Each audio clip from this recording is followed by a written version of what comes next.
Hi guys, एक बार पुनः स्वागत है आपको अपने YouTube चैनल माँ कोचिंग सेंटर में। तो आज का जो क्लास है स्पेशली 10 क्लास के लिए रखा गया है। हाँ, और कल का जो क्लास था उसमें हमने प्रश्नावली 7 पॉइंटों के कुछ क्वेश्चनों को 5 क्वेश्चनों को लगभग कर दिया था। लेकिन आज का जो क्लास है पूरे प्रश्नावली को समाप्त कर दिया जाएगा, वो भी बहुत बेहतर तरीके से। हाँ, बहुत बेहतर तरीके से आपको समाप्त कर दिया जाएगा और बहुत मजा आने वाला है। हाँ, देखिए कैसे मजा आने वाला है। मैं क्वेश्चन को पढ़ के सुनाने वाला हूँ और क्वेश्चन नंबर 6 को मैंने लिख दिया है। कह रहा है कि यदि बिंदु 1, 2, 4 वाई देखिए गायब है, वाई दे दिया है, अंक नहीं दिया है, और x 6 यानी कि x भी गायब है, इसके कोऑर्डिनेट में x गायब है और इसके कोऑर्डिनेट में y गायब है। कह रहा है कि और 3, 5 इसी क्रम में लेने पर एक समानांतर चतुर्भुज के शीर्ष हो। इसका मतलब जो है यहाँ से डायग्राम बनाने का तरीका हमको बता दिया है कि क्या है कि एक समानांतर चतुर्भुज के चारों शीर्ष है, यानी कि आपको एक डायग्राम में समानांतर चतुर्भुज बनाना होगा। तो बनाते हैं समानांतर चतुर्भुज। ये देखिए हमने बना दिया समानांतर चतुर्भुज, ये हमने बना दिया। और ये क्वेश्चन जो है अपना दोस्त है, इसलिए दोस्त है कि ऐसा ही क्वेश्चन हमने उदाहरण में आपको करवाया था। तो वैसे ही ठीक उसी तरह से उसी अंदाज में इसको समाप्त कर लिया जाएगा। तो देखिए कह रहा है, इसका नामकरण अपने से कर लिया जाए तो ए, बी, सी और यहाँ हमने लिख दिया डी। इसका नामकरण भी कर दिया। अब कह रहा है कि पहला कह रहा है कि 1, 2, तो यहाँ पे लिख दीजिए 1 और 2। इसका दूसरा कह दीजिए 4 और y, 4 और कह दिया यहाँ से y। इसका तीसरा कह रहा है x और 6, x और 6। और इसका अगला चौथा जो बात है ये है 3 और 5। डायग्राम बनाने का काम तो हमने कर दिया, जो कि आप भी कर सकते थे। लेकिन अब देखिए मजे की बात ये होने वाली है कि कह रहा है कि x और y का मान ज्ञात कीजिए। तो आपको समानांतर चतुर्भुज का एक क्वालिटी याद करवा देता हूँ, और वो मैं पहले भी बता चुका हूँ कि समानांतर चतुर्भुज के विकर्ण, हाँ भाई, समानांतर चतुर्भुज के विकर्ण ये जो है आपस में एक दूसरे को समद्विभाजित करते हैं। जब भी काटेंगे तो ये वाला जो है इसका आधा कर देगा और ये वाला जो है इसका आधा कर देगा। यानी कि अगर ये पूरा 10 है तो इधर 5 और इधर 5 हो जाएगा, और ये पूरा यदि 15 है या 14 है तो इधर 7 हो जाएगा और इधर 7 हो जाएगा। यानी कि diagonal of the parallelogram bisect each other. हाँ, यानी कि समानांतर चतुर्भुज के विकर्ण जो है एक दूसरे को समद्विभाजित करते हैं, और यहाँ पे हमने यहाँ नाम दे दिया O। यानी कि AC का मध्य बिंदु O है और साथ में BD का मध्य बिंदु O है, दोनों का मध्य बिंदु O है। तो यहाँ पे एक नोट लिखा जाए, सॉल्व तो करेंगे, लेकिन एक बात भी याद रख लीजिएगा कि समानांतर चतुर्भुज के विकर्ण, समानांतर चतुर्भुज के विकर्ण एक दूसरे को समद्विभाजित करते हैं। ये तो हमने लिख लिया, और आपको यहां से मालूम हो जाना चाहिए, हाँ, यहां से मालूम हो जाना चाहिए कि जितना होगा AO उतने होगा OC, और जितना होगा DO उतने होगा BO। हाँ भाई, जितना होगा DO उतने होगा BO, यानी कि सब हिस्सा जो है बराबर है। तो देखिए अब बात है कि AC का मध्य बिंदु O है और BD का मध्य बिंदु O है। तो आपको मध्य बिंदु वाला सूत्र मालूम है, मध्य बिंदु वाला सूत्र, हाँ, x1 + x2/2 y1 + y2/2। तो हम लोग बात करेंगे कि AO AC एक दूरी है और एक दूरी है अपनी विकर्ण BD। तो AC का भी मध्य बिंदु O है और BD का भी मध्य बिंदु O है। तो बिंदु O का निर्देशांक यहाँ आप निकालेंगे। तो इस तरह से आप करिए। AC में O का निर्देशांक बराबर होगा BD में O का निर्देशांक। ये बात हमने लिख दिया। तो इस AC में O भी मध्य बिंदु है और इस BD में भी O मध्य बिंदु है। तो मध्य बिंदु वाला सूत्र डालिए ना। तो कहिएगा सूत्र होता है x1 + x2 y2 equal to, या y के लिए यहाँ पे लिखते हैं y1 प्लस y2 बटा में 2, ये हमने कर दिया। और इधर देखिए x1 ये किसके लिए, bd के लिए जा रहा है, x1 प्लस x2 बटा में 2 कॉमा y1 प्लस y2 बटा में 2। अब बात कर रहे हैं कि AC का, हाँ भाई AC का बात हो रहा है, तो जब AC का बात होगा तो यही है x1, ये है y1, ये है x2 और ये है y2। कुछ दिक्कत है का, AC कह दिए तो AC में A पहला बिंदु आ रहा है तो x1 y1, और C जो है बाद में आ रहा है तो x2 y2। तो देखिए तो कह रहा है x1 प्लस x2 y2, तो x1 1 और x2 x, हाँ यानी कि 1 प्लस x अब बटा में 2 कोमा y1 प्लस y2 बटा में 2, तो y1 प्लस में y2 यानी कि 2 अब प्लस 6, 2 प्लस 6 अब बटा में 2, यहाँ पे इक्वल जीरो करते, इधर आइए तो BD में आना है, तो ये तो काम खत्म हो गया। अब चलना है BD, ये हुआ B, ये हुआ D, तो B पहले कहे हैं तो ये x1 y1 और D बाद में कहे हैं तो x2 y2, ठीक है। और जो पहले कहेंगे वही तो होगा x1 y1, जो बाद में कहेंगे वही होगा x2 y2। तो BD के लिए x1 प्लस x2 y2 करें तो इस BD के लिए x1 प्लस x2 यानी कि 4 प्लस 3 बटा में 2, 4 प्लस 3 बटा में 2 comma y1 plus y2, y1 तो y है और y2 जो है 5 है, तो y प्लस 5 अब बटा में 2, ये हमने कर लिया। अब ये देखिएगा x वाला का दोस्त, हाँ y वाला का दोस्त, ये तो जानते हैं आप, x वाला का दोस्त और y वाला का दोस्त, पहला का दोस्त है और दूसरा का दोस्त है। तो यहाँ पे देखिएगा एक बार चलेंगे पहला से और एक बार चलेंगे दूसरा से, तो कहेंगे चूंकि 1 प्लस x बटा में 2 बराबर 4 प्लस 3 बटा में 2, ये देखिए ये और ये एक साथ चले, ठीक है।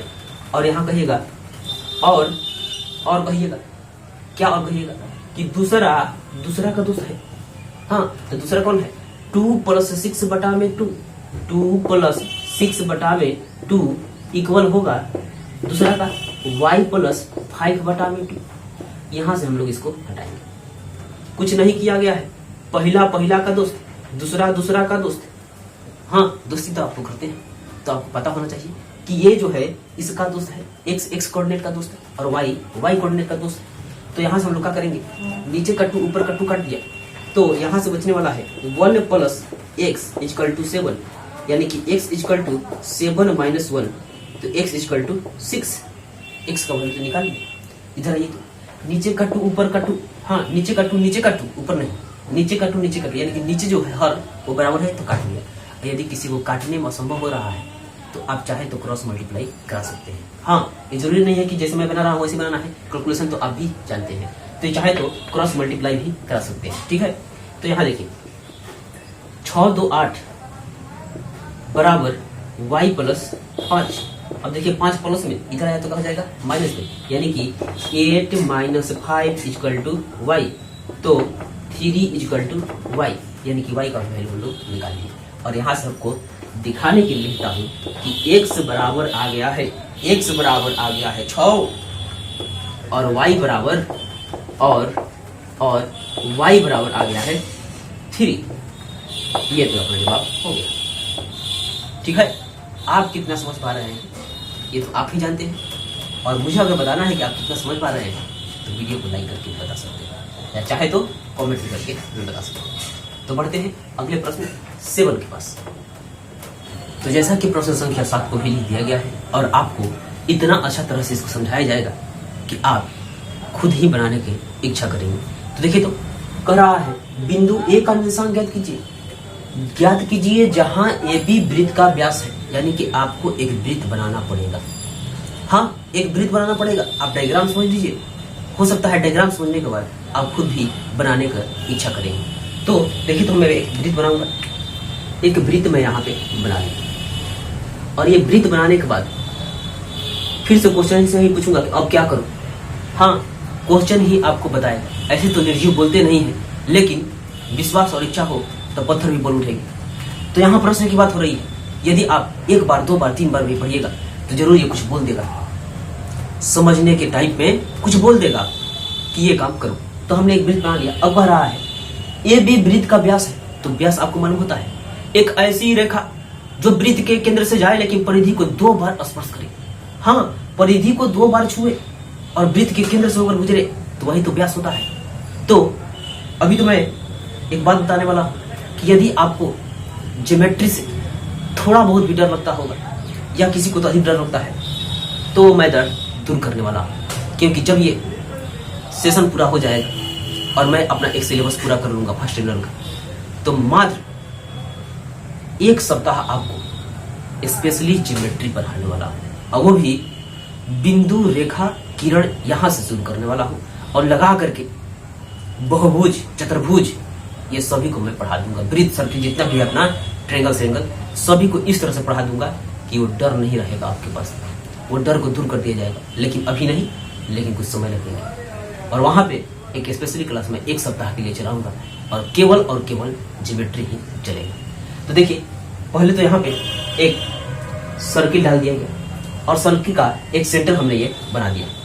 इसको हमने क्या सूचित करना है अभी आपको मालूम होता है कि ओ से सूचित किया जाता है, और चाहे तो आप किसी से भी सूचित करिए, लेकिन ये बताएगा, देखिएगा कैसे होता है। कह रहा है कि जहां ए बी एक वृत्त का व्यास है, यानी कि व्यास केंद्र के रास्ते से गुजरने वाली एक रेखा होती है, केंद्र के रास्ते से गुजरने वाली एक रेखा होती है, उसी का नाम व्यास है। और यहाँ पे नाम कह दिया ए रखिए और बी रखिए। ये मैंने अपने से नहीं कहा, यही कह रहा है कि जहां ए बी वृत्त का व्यास है। अब देखिए कह रहा है जिसका केंद्र 2 और -3 है, तो यदि हम केंद्र को ओ लिख देते हैं और इसको 2 और -3 कह देता हूं, हाँ 2 और -3 है, हाँ 2 और -3 है, तो कह रहा है तथा बी के निर्देशांक 1, 4 है, बी का निर्देशांक 1, 4 है, 1 और 4, 1, 4 है, तो हमको निकालना है क्या है, ए का निर्देशांक। अब देखिए, सर्किल में जो डायमीटर होता है, व्यास होता है, उसका इक्वालिटी होता है। What is relation between radius and the diameter of the circle. हाँ, क्या रिलेशन है सर्किल में रेडियस का और डायमीटर का। तो देखिए, त्रिज्या के दुगना को व्यास कहते हैं और व्यास के आधा को त्रिज्या कहते हैं, यही तो रिलेशन है। हाँ भाई, रिलेशन एक बार और कहते हैं कि त्रिज्या के दुगना व्यास कहलाएगा और व्यास के आधा त्रिज्या कहलाएगा। तो देखिए, इस व्यास का यदि आधा भाग लीजिएगा तो त्रिज्या हो जाएगा, और इस त्रिज्या को जब डबल कर देंगे तो पूरा व्यास हो जाएगा। इसका मतलब जो है ओ ए बी का मध्य बिंदु है। अब मध्य बिंदु वाला सूत्र मालूम है, तो चलिए बना लेते हैं। हाँ, बना लेते हैं, यानी कि ओ जो है ए बी का मध्य बिंदु है। तो लिखेंगे, लिखिए ओ का, यही तो यहां चलेंगे, ओ ए बी का, ओ जो है ए बी का मध्य बिंदु है, मध्य बिंदु है, कोई दूसरा तरीका नहीं, मात्र 2 ही सूत्र से तो काम बनेगा, तो दूसरा के पास जाना है। ओ ए बी का मध्य बिंदु है, तो ओ का निर्देशांक निकालेंगे, जब ओ का निर्देशांक निकालेंगे तो ये कहेगा 101 प्लस x2 अब बटाई में 2 कॉमा y1 प्लस y2 बटा में 2, और ओ का निर्देशांक निकाल करके रख दिया गया है। देखिए, इस ओ का निर्देशांक निकाल कर रख दिया गया है, तो कितने निकाला गया है, 2 और -3। और ये देखिए, निर्देशांक का साइन हमने जीरो के जीरो लगाया है, बराबर का साइन नहीं लगाया है, निर्देशांक का साइन लगाया है, 3 डॉट्स। अब इसके बाद कह रहा है x1 प्लस x2, तो यहाँ पे हम क्या करेंगे, x और यहाँ पे कह दिया y, यही है x1, यही है y1, x y ही x1 y1 है, और ये है x2 और ये है y2। जो कहते हैं हमने छोड़ दिया, कोई दूसरा तरीका यूज नहीं होगा। ये देखिए, x1 प्लस x2 चाहिए आपको, तो x1 तो x है, अब प्लस x2 कितना है, तो 1, यानी कि x प्लस 1 अब बटे में 2 कॉमा y1 प्लस y2 चाहिए। तो देखिए, y1 y ही है और y2 4 है, यानी कि y प्लस 4 अब बटे में 2। ये देखिए, वही काम हो गया है। पहला का दोस्त है, ये दूसरा का दोस्त है, वही तो काम करना है। पहला का दोस्त, दूसरा का दोस्त। तो हम लोग क्या करते हैं, यहाँ से पहला का दोस्ती हम लोग करा देते हैं। लिखेंगे चूंकि 2 इक्वल टू x प्लस 1/2 और -3 इक्वल टू y प्लस 4 बटे में 2। पहला का दोस्त, दूसरा का दोस्त, और कुछ तो किया ही नहीं। ये तो काम आप भी कर सकते हैं, पिछले प्रश्न में नहीं किया गया है ऐसा ही।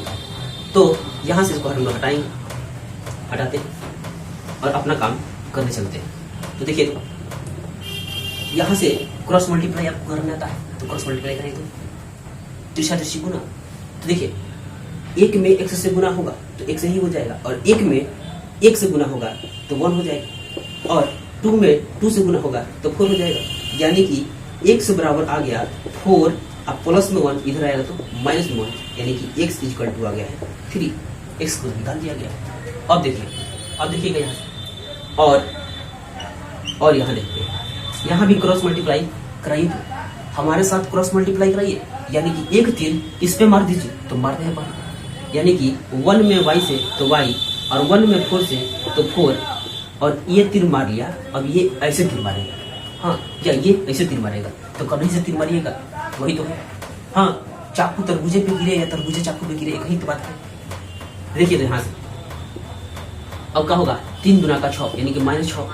ये y इक्वल टू -6 ज्यों का त्यों, अब प्लस में 4 तो इधर जाएगा तो माइनस में 4, यानी कि y इक्वल टू आ गया -10। अब देखिए, x भी मिल गया है, y भी मिल गया है, तो x को हम लोग दे देते हैं 3 और y को देते हैं -10।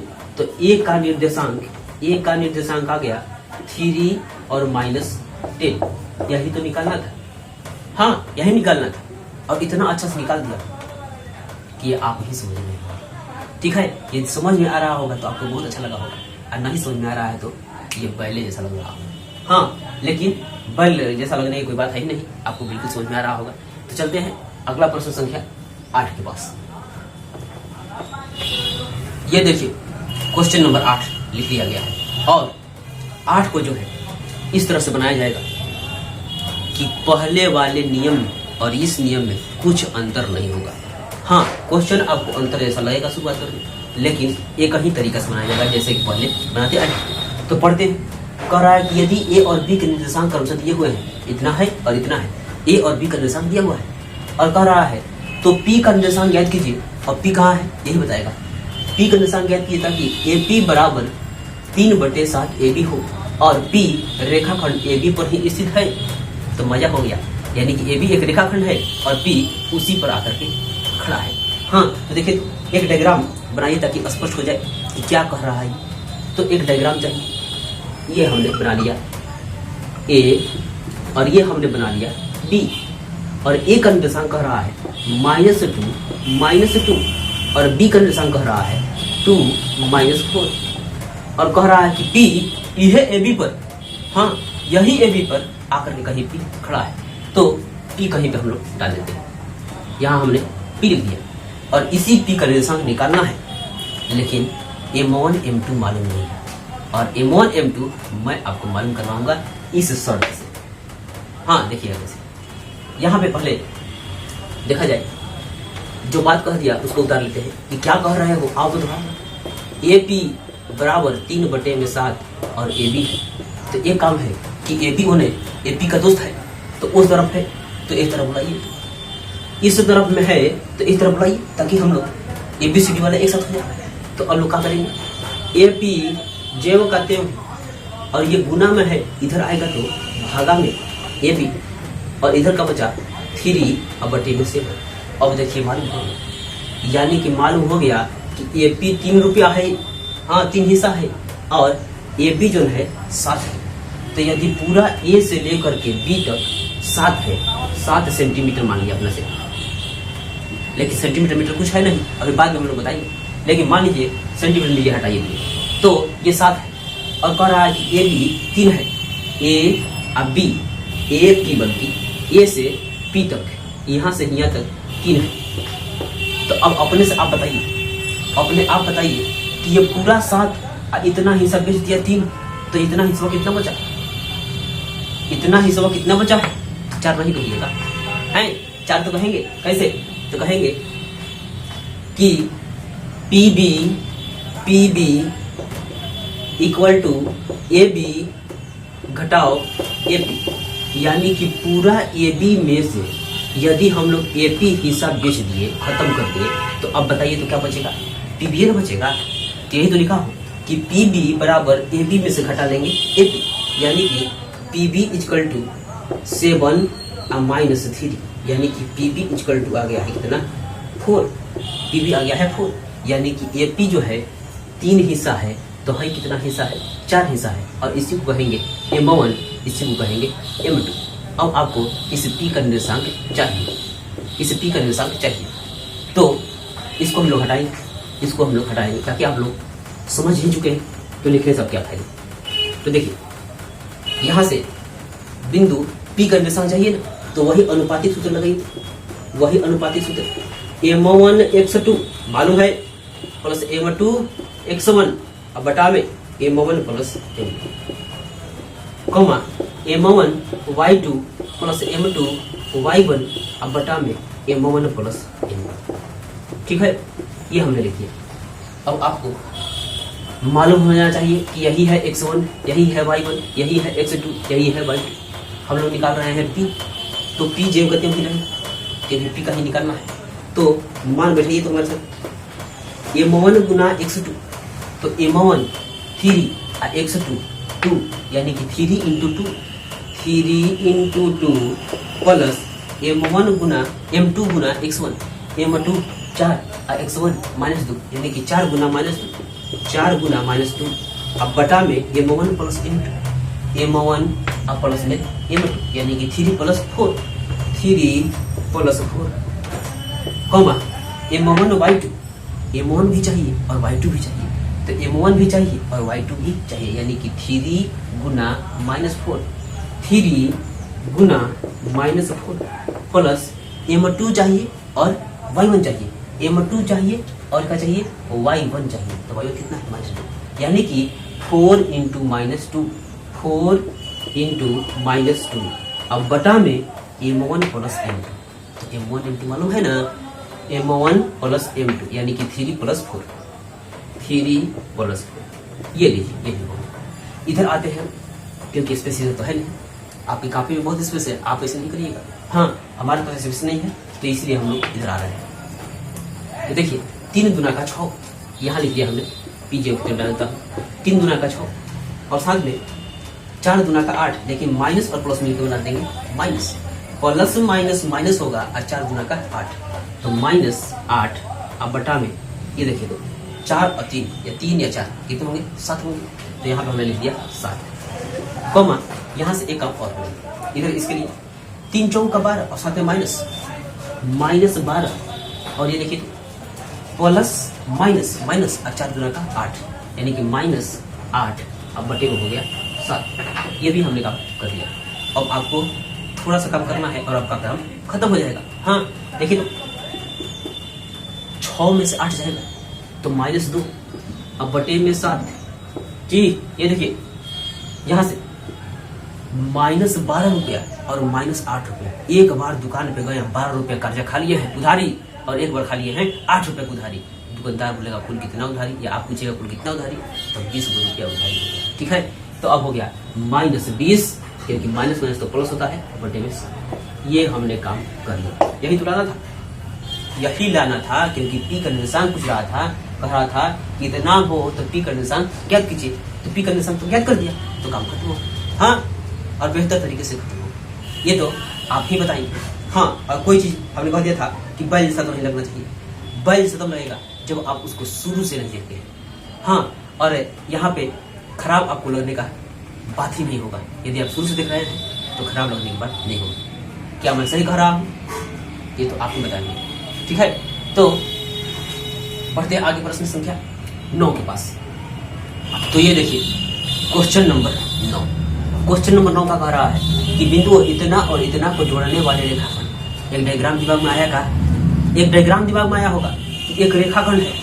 हाँ, तो एक रेखाखंड बनाते हैं एक रेखाखंड। तो देखिए तो ये हुआ ए और ये हुआ बी, और बड़ा बना दूं तो ये मैं यहाँ पे बना देता हूँ, बड़ा रेखा बना देता हूँ। ये देखिए, एक लिया ए, एक लिया बी। इस रेखाखंड को 4 भागों में बांटा गया है, लेकिन सबसे पहले तो ए और बी का निर्देशांक तो लिख लूं। हाँ, ए का निर्देशांक कह रहा है -2 और 2 और बी का निर्देशांक कह रहा है 2 और 8। तो इन दोनों को मिलाने वाले रेखाखंड को 4 भाग में, और वो भी बराबर बराबर भागों में, 4 भाग में तो काटा है लेकिन बराबर भागों में काटा है। तो हमने आपको एक तरीका बताया था कि जितना काटना है उतना एक कम काटिएगा, जितना भाग चाहिए उतना एक कम बार कैसे चलाइएगा। तो आपको 4 हिस्सा में इसको काटना है तो कई बार कैसे चलाइएगा। यदि एक रेखा, यदि एक रेखा है और इस रेखा को 2 हिस्सा में काटना है तो कई बार कैसे चलाएंगे। तो आप कहेगा एक बार काटे और 2 हिस्सा मिल गया। तो यहाँ पे 4 हिस्सा चाहिए तो कई बार काटना होगा। तो आप कहेंगे 3 बार काटना होगा। हाँ, 3 बार काटिए और 4 हिस्सा मिल जाएंगे। तो एक हिस्सा ये काट दिया, एक हिस्सा ये काट दिया और एक हिस्सा ये काट दिया। तो देखिए, तो एक हिस्सा ये, एक हिस्सा ये, एक हिस्सा ये, एक हिस्सा ये, 1 2 3 4, 3 बार काटे, 4 हिस्सा मिल गया है। तो अब यहाँ पे अपना मन से कुछ नामकरण भी कर लिया जाए, यानी कि C यहाँ पे कह दिया D और यहाँ पे कह दिया E। ठीक है, तो इन तीनों बिंदु C D E का निर्देशांक निकालना है और बिल्कुल बड़ा नहीं होगा, ये तो गारंटी है।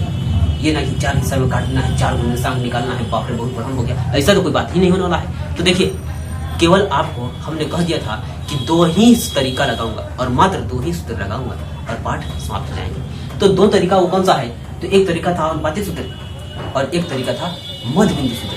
तो हम यहाँ पे मध्य बिंदु सूत्र से ही चलेंगे, अनुपातिक सूत्र से नहीं चलेंगे। यदि आपकी इच्छा होगी तो अनुपातिक सूत्र से भी घर पे चल के देख लीजिएगा, वही तरीका आएगा।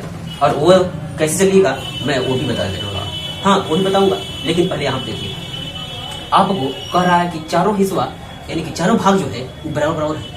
तो आप इसको भी 2 रुपए दे दीजिए, इसको भी 2 रुपए, यानी कि सबको 2 भी दे सकते हैं, 1 भी दे सकते हैं, 3 भी दे सकते हैं, यानी कि बराबर बराबर देना है। इसमें कंजूसी और बेईमानी नहीं करना है, बराबर ही देना है। तो देखिए, यहाँ पर हम कहेंगे कि तुम भी 1 रुपया लो, कौवे में देकर फरियाते हैं, तो एक ये हिस्सा, एक हिस्सा ये, एक हिस्सा ये, एक हिस्सा ये, यानी कि इसको हमने एक हिस्सा दे दिया। तो अब देखिए, इस पूरा BC AB का D जो है मध्य बिंदु नहीं हुआ, पूरा AB के लिए ये D मध्य बिंदु हुआ कि नहीं हुआ? कहे से कि D के इधर हो 2 आदमी और D के इधर हो 2 आदमी, तो मध्य बिंदु हुआ। और इस D के लिए E मध्य बिंदु हुआ, क्योंकि E के इधर भी 1 आदमी और E के इधर भी 1 आदमी, मध्य बिंदु का काम करे।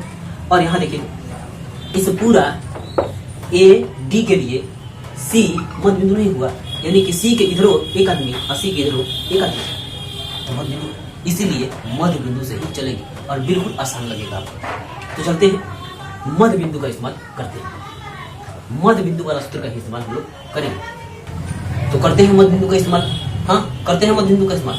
देखिए, तो यहाँ पे लिख करके भी बताया जाएगा कि क्यों मध्य बिंदु का इस्तेमाल हम लोग करेंगे। देखिए, कहेंगे कि D जो है, D AB का मध्य बिंदु है। और कैसे मध्य बिंदु है ये तो मैं बता ही दिया, क्योंकि D के इधर भी 2 आदमी और D के इधर भी 2 आदमी, और वो भी बराबर बराबर वाला आदमी है। तो D AB का मध्य बिंदु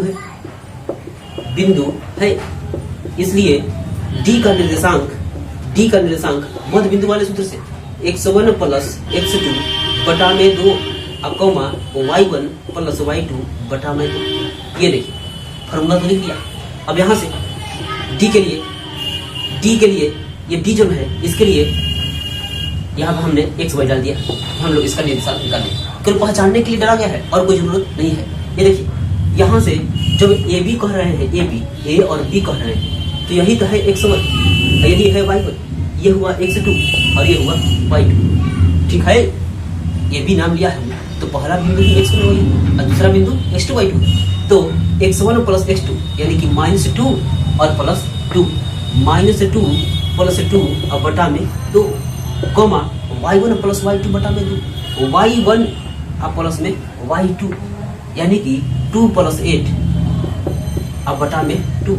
ये देखिए, -2 प्लस 2 कैंसिल, यानी कि हो गया 0 बटा में 2, कोमा 8 2 10 बटा में 2, कटाइए तो ये होगा 5, यानी कि यहाँ से मिल जाएगा 0 और 5।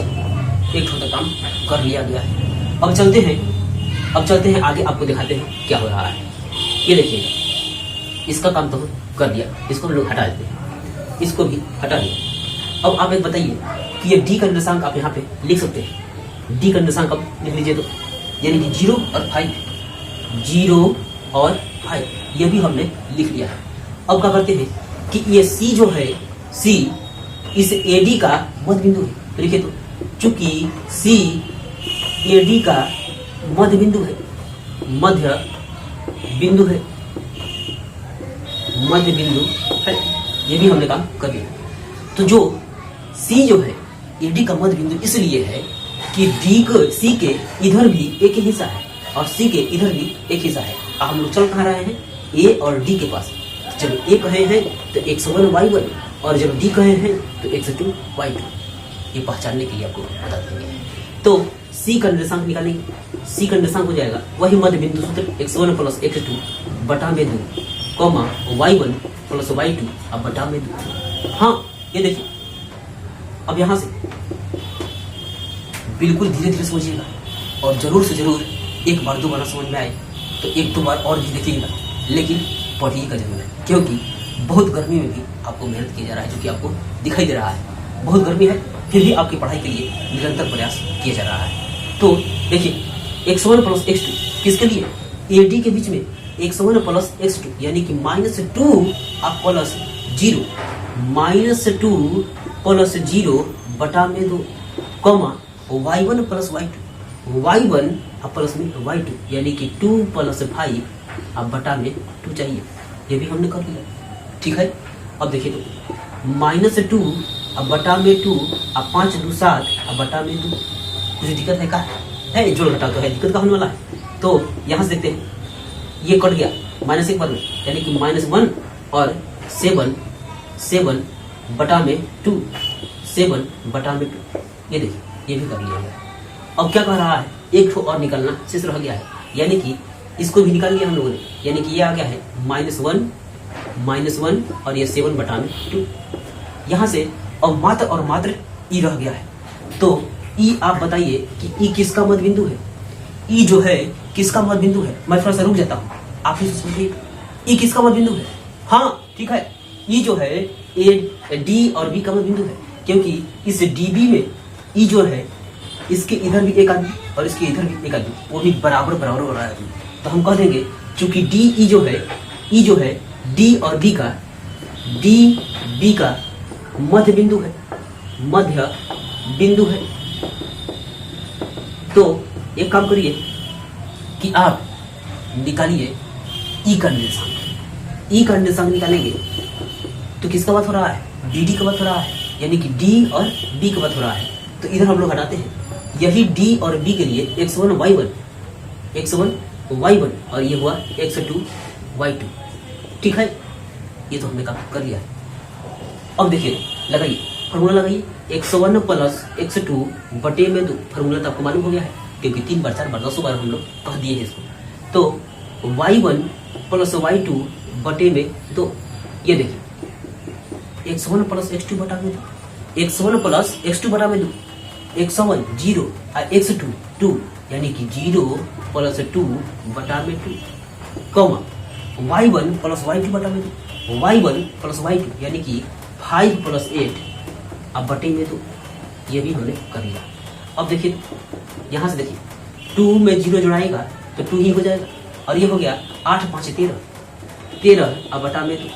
काटने लायक है तो काटिए और नहीं काटने लायक है तो छोड़ दीजिए। ये काटने लायक था तो काट दिया और नहीं काटने लायक था तो छोड़ दिया, यानी कि अब ये हो गया 1 और 13 बटा में 2।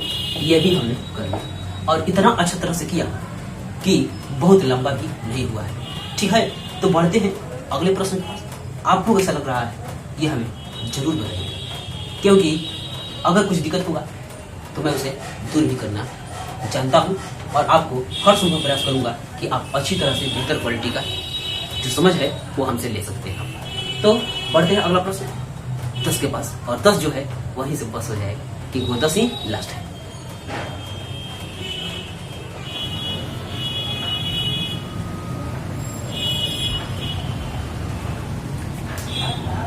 ये देखिए क्वेश्चन नंबर लास्ट है, यानी कि 10 नंबर क्वेश्चन नंबर लास्ट जो है देखने से लग रहा होगा कि अलग क्वालिटी का आ गया है का, लेकिन जो शुरू में हमने कहा था कि कोई अलग नहीं होगा, मात्र उसी तरीका का इस्तेमाल करके इसको भी समाप्त कर लिया जाएगा। इसके लिए आप निश्चिंत रहें।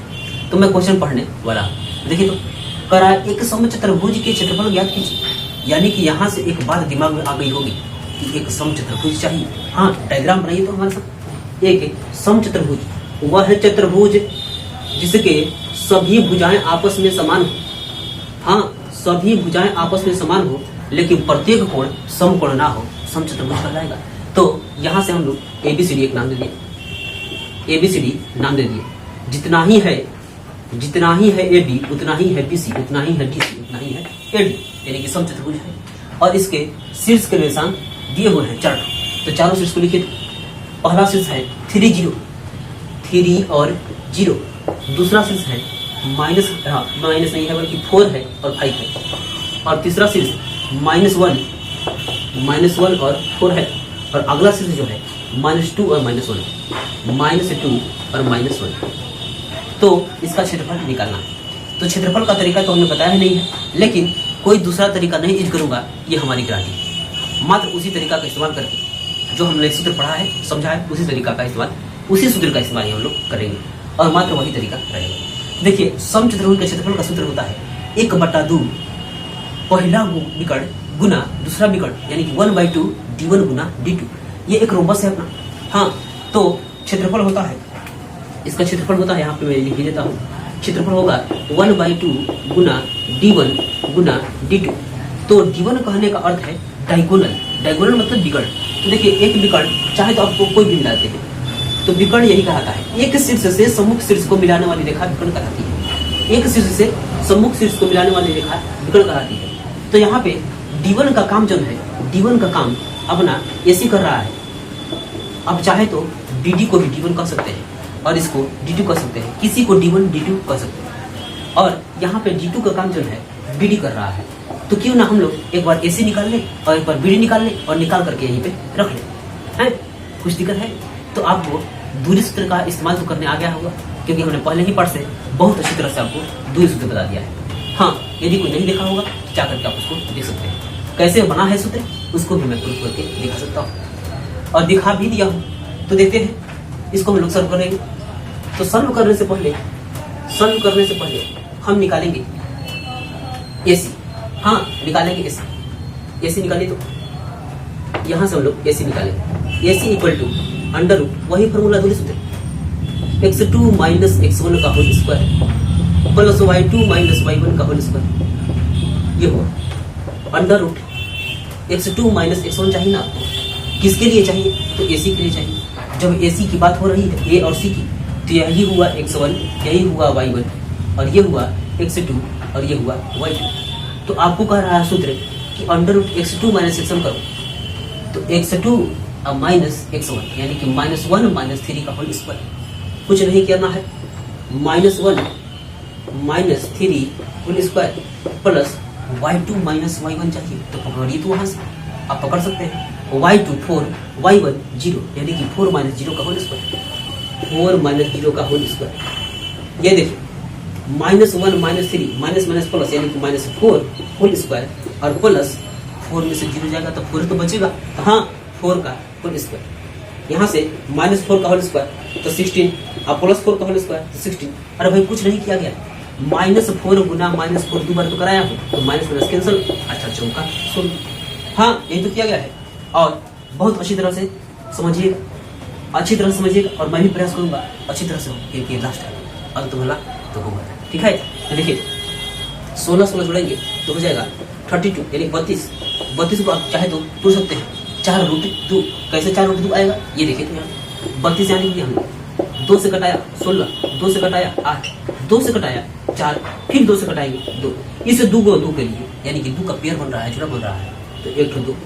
इस 2 का पेयर बन रहा है तो 1 2, और इस 2 का पेयर नहीं बन रहा है तो उसी रूट में छोड़ देंगे। हाँ, छोड़ देंगे तो 2 दूनी का 4 और 1 ये रूट में 2, यानी कि ये हो जाएगा 4√2। यूनिट कर देगा, यूनिट ही कर देते हैं, बराबर रहेगा। अब हम लोग इसको तो निकाल लिया। क्या आप इसी तरह से BD को निकाल सकते हैं? इसी तरह से BD को निकाल सकते हैं। अगर निकाल सकते हैं तो निकालिए, इंतजार क्या करते हैं? इंतजार नहीं करना है, निकालिए। तो यहाँ पे मैं भी निकालने वाला हूँ, तो BD बराबर under root x2 minus x1 का whole square plus y2 minus y1 का whole square, y2 minus y1 का होल स्क्वायर। ये देखो किसकी चर्चा हो रही है? तो BD की चर्चा हो रही है। तो जब हम लोग कह रहे हैं BD, जब हम लोग कह रहे हैं B और D, तो B ही तो है x1 y1 और D है x2 y2, ठीक है? यही तो काम किया गया है। तो x2 minus x1, x2 minus x1 यानी कि -2 - 4 whole square, -2 - 4 whole square plus y2 minus y1, तो y2 माइनस 1 और y1 है 5 यानी कि -1 और -5 होल स्क्वायर। यहां से देखिए -2 और -4 तो माइनस माइनस प्लस होता है, प्लस 6 है -6 तो -6 क्योंकि साइन जो है बड़ा वाला रखना होता है, होल स्क्वायर प्लस -1 और -6 -5 तो -6 ही बचेगा, -6 का होल स्क्वायर। कुछ दिक्कत है क्या भाई? कुछ दिक्कत नहीं होने वाला है, जोड़ घटा तो आपका आता है। तो देखिए -6 का स्क्वायर 36 और प्लस फिर 6 का स्क्वायर 36, -6 इंटू -6 ही किया गया है, कुछ विशेष किया नहीं गया है, माइनस माइनस कैंसल 36, ठीक है? तो 36 हो गया है 72, 36 और 36 मिलकर हो गया है 72 और 72 को चाहे तो आप हमारे साथ तोड़ सकते हैं, तोड़िए तो हमारे साथ। तो 72 को हमको तोड़ना है, 2 से 36 दूना 72, 2 से 18 दूना 36, 2 से जाएगा 9 दूना 18 और फिर 3 से जाएगा तो 3, 2 को 3 का दोस्त मिल गया है तो 1 को 3 बाहर निकाल लीजिए, फिर 2 का दोस्त मिल गया है यानी कि पेयर मिल गया है तो 1 को 2 निकाल लीजिए। और हाई 2 जो है इसका कोई दोस्त नहीं है, हाँ कोई दोस्त नहीं है तो इसको जेब कहते हैं, इसी में रखते हैं यानी कि 6√2, ठीक है? ये भी हमने निकाल लिया, इसको भी कर देता हूँ यूनिट, ठीक है? अब हम लोग आते हैं इस सूत्र पे आएंगे, इस सूत्र को थोड़ा सा बड़ा रूप में लिखा जाए ताकि आपको समझ में आए। इसको मैं हटाऊंगा और यहाँ से इसको भी हटाऊंगा, तो मैं यहाँ लिखूंगा समचतुर्भुज ABCD का क्षेत्रफल बराबर 1/2 गुना D1 गुना D2। देखिए D1 कहने का अर्थ विकर्ण से है, D1 कहने का अर्थ डायगोनल से है, विकर्ण से है। तो पहला विकर्ण हमने किसे माना था? AC, तो 1/2 AC गुना दूसरा विकर्ण BD, ये हमने लिख लिया। 1/2 AC का काम किसका है? AC कितना आया है आप देख बताइए।